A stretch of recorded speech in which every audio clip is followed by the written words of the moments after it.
Gracias por continuar con nosotros. Con Ramón Vialta estamos conversando esta mañana, director ejecutivo de Iniciativa Social para la Democracia. Quiero decir que en el caso de Juan José Martel, de Cambio Democrático, que le habíamos invitado, pues acabamos de recibir recientemente una comunicación con él y aparentemente hubo una confusión en la hora en que inicia este espacio de entrevistas. Quiero traer a cuenta una declaración que dio en su momento el doctor Héctor Dada Iresi, ¿no? Refiriéndose precisamente al tema de la Fiscalía General de la República, y que fue precisamente en la misma semana que Héctor Dada había sido nombrado como ministro de Economía por el presidente Mauricio Funes. ¿Qué dijo Héctor Dada? Es necesario despartidizar, romper el dominio partidario de esas instituciones, ya que en muchas ocasiones se han puesto al servicio de un partido político, y obviamente eso significa no tocar a algunas personas que pertenecen a esos partidos políticos, Ramón. Sí, no, es efectivamente lo que decía hace un rato, la manera tradicional de cómo se ha ejercido la política en El Salvador ha llevado a un excesivo control por parte de los partidos políticos y los grupos de intereses que representan algunos partidos políticos, los que ha llevado a que haya este excesivo control de las instituciones del Estado, porque es el mecanismo y es la vía para poder proteger a estos grupos, para poder proteger a personas, para poder garantizar un control de las mismas leyes y poder por este mecanismo tener un control de procedimientos que propicien el usufructo de los beneficios del Estado. O sea, eso es lo que ha habido casi que histórica, y no en los últimos 20 años, o sea, eso ha sido, digamos, la manera de comportarse en El Salvador y de cómo la clase política ha tenido el control de las instituciones del Estado. Esto nos ha llevado a comprender que, si bien es cierto, reconocemos que en El Salvador existe un sistema democrático, pero este es un sistema democrático que no tiene en el centro a la persona humana, sino que tiene en el centro a los partidos políticos. A instituciones, ¿no? Políticas. Y los sí, instituciones, y en este caso específico los partidos políticos, ¿verdad? Y todo el diseño institucional prácticamente está elaborado a partir de que el sujeto central del sistema político son los partidos. En una democracia, el sistema político, el diseño de Estado tiene, y tal como lo dice la misma Constitución, como centro, como sujeto más importante a la persona humana. En este sentido, todos los procedimientos y todos los mecanismos que se establecen están orientados a darle un sobrepoder a los partidos políticos y que los partidos políticos puedan utilizar estos procedimientos para poder tener cooptado al aparato del Estado. Esto es lo que nosotros hemos tenido.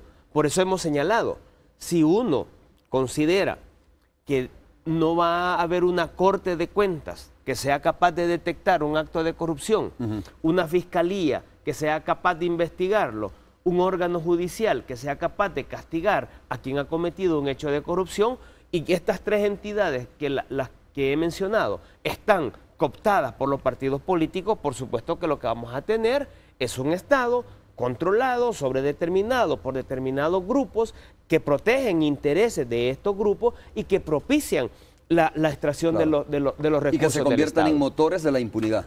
Y por lo tanto se convierten en un motor de la impunidad. Entonces, ¿qué es lo que hemos insistido? En primer lugar, que obviamente ahora estamos en un proceso en el que hay que concluir la elección de magistrado y de fiscal. Esto nada más por razones de estabilizar al Estado, no para resolver el problema de la crisis profunda institucional que vive el país.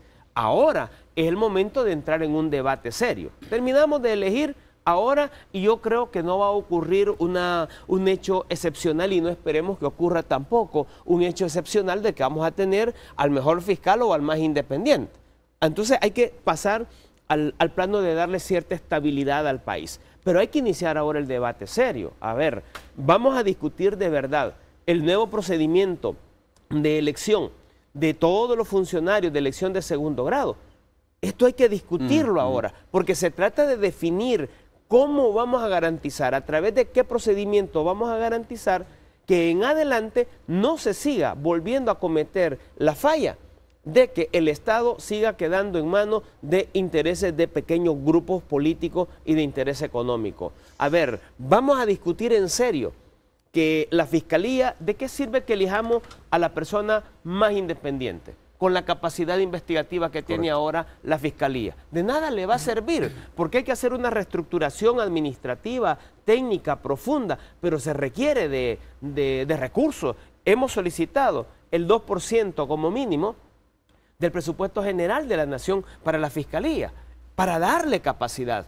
Esto hay que debatirlo con mucha seriedad. Hay que discutir el caso de la Corte de Cuentas, de la Fiscalía, el caso de la Corte Suprema de Justicia en cuanto a modificar todos los procedimientos de elección, porque por ese mecanismo es que se ha logrado mantener la cooptación de las instituciones del Estado. Por eso digo, ahora creo que no va a ocurrir un asunto muy excepcional. Una de las maneras es no darle el presupuesto adecuado a la Fiscalía General de la República.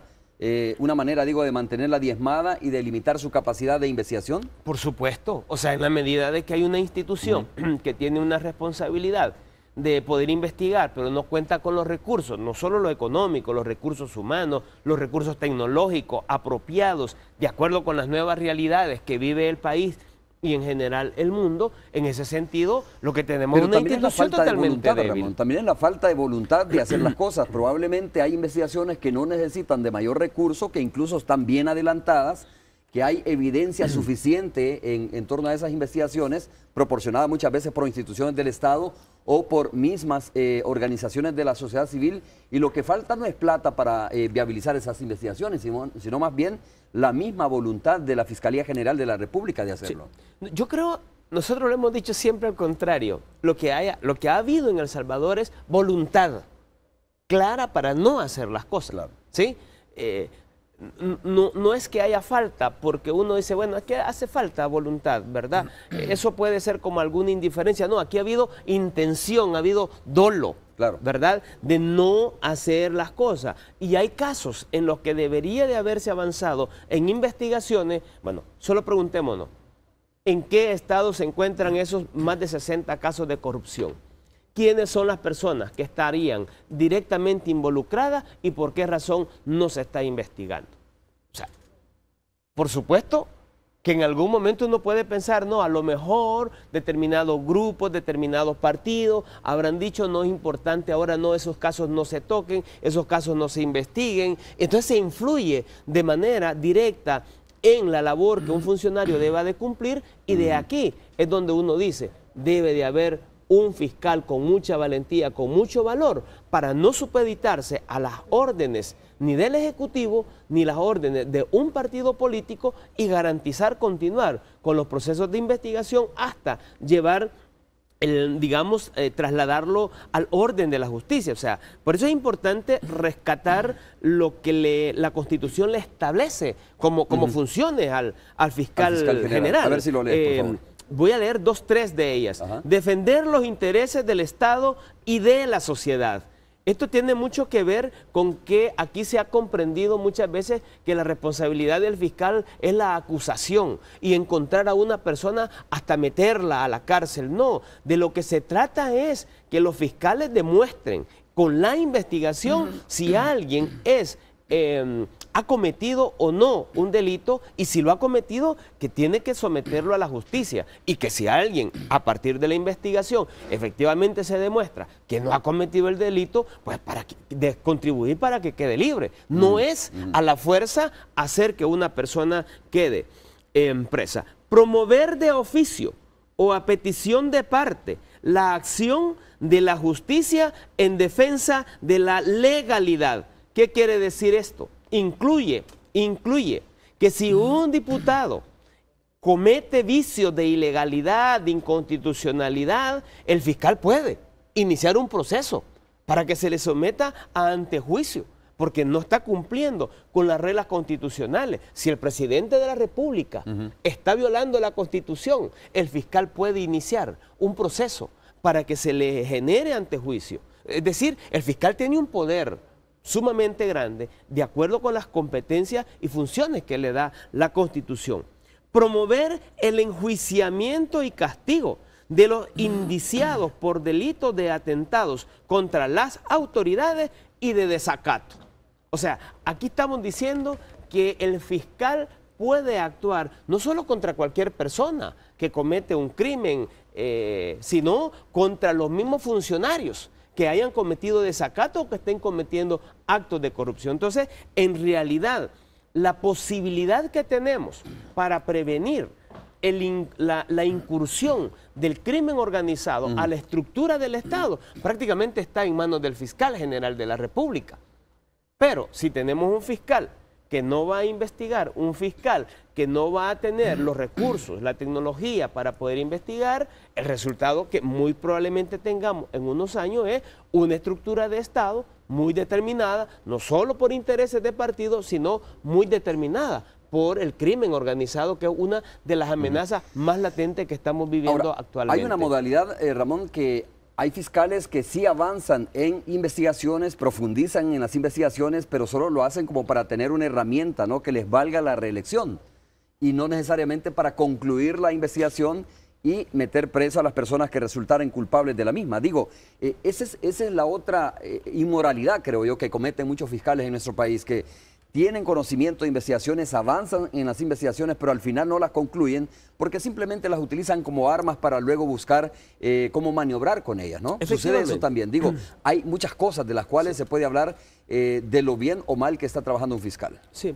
no, yo creo que esto es importante y hay que tener algunas como referencias del área centroamericana, incluso de la actuación de fiscales, el caso del ex fiscal de la NESE de Costa Rica, sí, que mediante su actuación, su valentía y su valor hace un proceso de investigación hasta llevar al nivel de la justicia a expresidentes de Costa Rica y que finalmente han terminado en la cárcel.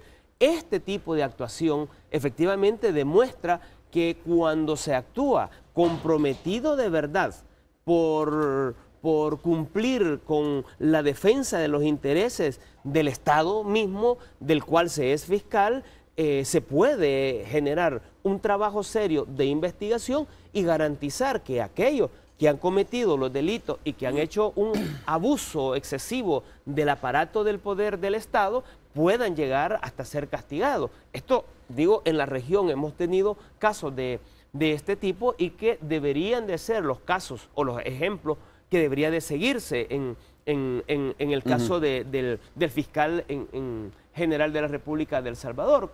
Por eso es importante tener claro, pues, de que en el momento de la elección, la independencia partidaria y la independencia de grupos de interés es uno de los elementos más fundamentales para la elección. Vuelvo a repetir, yo no creo que suceda una cosa muy excepcional ahora, pero lo que sí creo que uno tiene que tener claro como buena noticia es que el proceso por lograr cada vez más mayor independencia en la elección de funcionarios de elección de segundo grado, esto ha comenzado a caminar. Esto ha comenzado a generar de verdad raíces y yo creo que en el camino estamos para fortalecer unos procedimientos que a futuro van a garantizar cada vez más independencia en la elección. Y ojalá que cada vez más haya mayor participación de la sociedad civil, ¿no? Porque me parece que aquí hemos perdido un poco la perspectiva. Yo no digo que no fue importante el involucramiento, la participación de la sociedad civil en el tema de la elección de los magistrados, pero no pierda de vista qué tan importante es la elección del fiscal general de la República, porque al final, tal como ya lo explicaba Ramón, pues obviamente es determinante para incluso para mejorar el nivel de vida de las personas, para que haya más plata, por ejemplo, para las escuelas, para las unidades de salud, ¿no? Plata que muchas veces se la han robado aquí en nuestro país. Vamos a hacer la pausa y cuando regresemos vamos a hablar también qué tan importante es otras instituciones complementarias a esto, como la Corte de Cuentas, que ya hablamos un poco, o un sistema judicial independiente también. Volvemos.